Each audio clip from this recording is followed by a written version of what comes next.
Hello everyone, welcome back to my channel. कैसे हैं आप लोग? दोस्तों, आज हम बात करेंगे हमारे डाइजेस्टिव सिस्टम के बारे में। जो हम खाना खाते हैं वो हमारी बॉडी में कैसे डाइजेस्ट होता है, आज हम इसके बारे में बात करते हैं। तो चलिए वीडियो को स्टार्ट। और दोस्तों, अगर आपने अभी तक हमारे चैनल को सब्सक्राइब नहीं किया है तो प्लीज सब्सक्राइब करें। दोस्तों, फूड की जर्नी हमारे डाइजेस्टिव सिस्टम में कैसे होती है, आइए जानते हैं। जब भी हमें कुछ खाने पीने का दिल करता है और हम उस चीज को खाते हैं, और जो भी फूड हम खाते हैं वह जैसे हमारे मुंह में आता है वो वहीं से डाइजेस्ट होना स्टार्ट हो जाता है। और जैसे हम खाने को अपनी दांतों की हेल्प से स्मॉल पीसेस में ब्रेक डाउन करते हैं, सैलिवरी ग्लैंड जो होती हैं उनसे स्लाइवा निकलता है, जो कि एक प्रकार का वाटरी लिक्विड होता है। और खाने की स्मॉल पीसेस और उसमें मिक्स स्लाइवा और जीभ की मदद से जो भी फूड होता है उसको अच्छे से मिक्स करता है। और ये प्रोसेस करने के बाद जो हमारा फूड यानी खाना होता है उसको आसानी से निकला जा सकता है। स्लाइवा में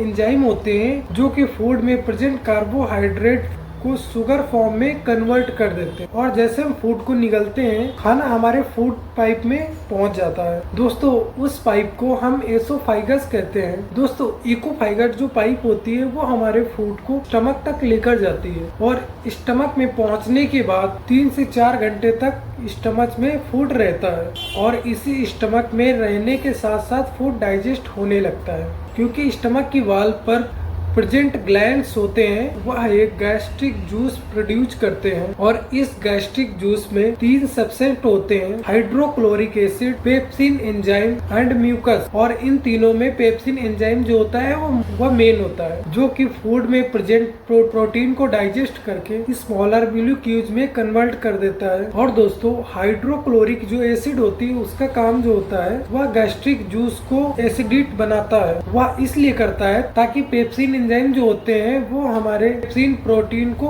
आसानी से इजीली उसको डाइजेस्ट कर पाए। और दोस्तों, हाइड्रोक्लोरिक एसिड जो होती है वो हमारे फूड में प्रेजेंट बैक्टीरिया को भी खत्म करती है। और जो म्यूकस होता है, म्यूकस स्टमक की इनर लाइन को हाइड्रोक्लोरिक एसिड से प्रोटेक्ट करता है। अगर म्यूकस हाइड्रोक्लोरिक एसिड से इनर लाइन को प्रोटेक्ट ना करे, स्टमक की जो सरफेस होती है उस पर इरोजन या अल्सर भी हो सकता है। लगभग 3 से 4 घंटे स्टमक में रहने के बाद अब फूड इंटर करता है छोटी आंत। छोटी आंत यानी कि 6.5 मीटर की एक नैरो पाइप होती है जिसमें फूड हमारा अच्छे से राउंड करता है। और फूड में प्रेजेंट कार्बोहाइड्रेट, प्रोटीन, फैट, इन सभी का फाइनल जो डाइजेस्ट होता है वो इसी छोटी आंत में ही होता है। और दोस्तों, छोटी आंत से हमारे कनेक्ट होते हैं लीवर और पैनक्रियाज। दोस्तों, लीवर जो होता है वह एक सस्पेंस रिलीज करता है जिसे बाइल या बाइल जूस कहते हैं, जो कि हमारे लीवर के गाल में स्टोर रहता है।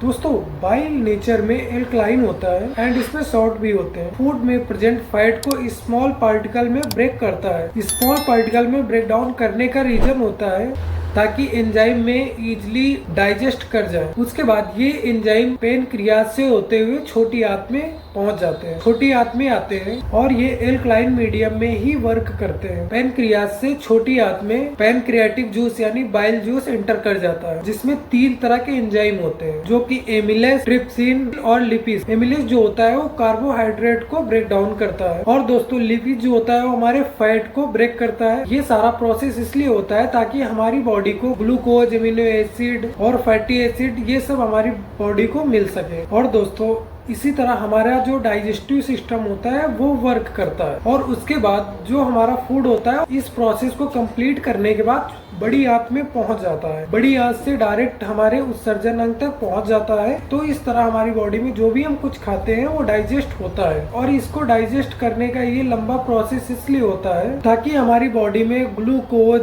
अमीनो एसिड और फैटी एसिड ये हमारी बॉडी के ब्लड के थ्रू हमारी बॉडी के अलग अलग पार्ट तक पहुंच सके। और ये सब हमारे सेल्स में स्टोर हो जाता है। और स्टोर होने के बाद ये हमारी बॉडी को एनर्जी और रिपेयर करने का काम करता है। तो दोस्तों, आशा करते हैं आपको डाइजेस्टिव सिस्टम के बारे में अच्छे से समझ में आ गया होगा। अगर कोई भी आपको डाउट लगता है तो आप कमेंट में जरूर बताइए। मिलते हैं हम आपको अगले वीडियो। प्लीज हमारे चैनल को सब्सक्राइब करिए।